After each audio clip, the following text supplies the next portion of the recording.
representante povo e a Parlamento Nacional husuba governo atu toma atenção balosa sira nebe continua faanghahang contaminado.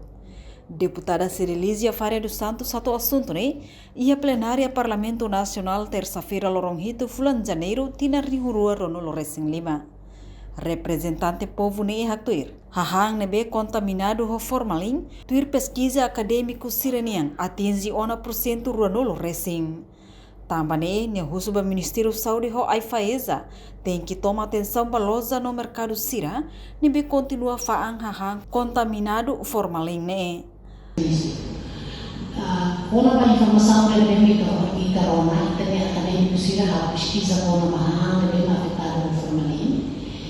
Sira nem a pesquisa não então da companhia médica tem malu acadêmico de morro sira.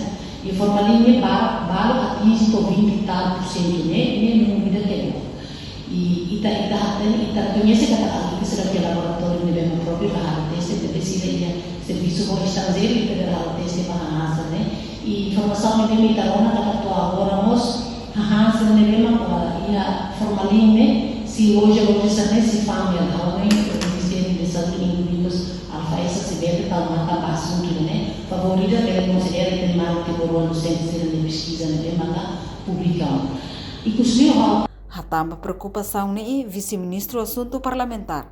Aderito Hugo da Costa promete ni parte se envia assunto ba ministério relevante. Lihusi reunião conselho ministro e a tempo badak. Reportagem Melda Fátima, televisão Timor Post.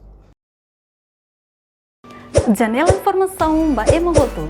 Atua tem informação atual dia kliu. Kita haluha. Haneham botão subscribe, like. Halo comentário no Fahia Tutang ba media sosial hotu.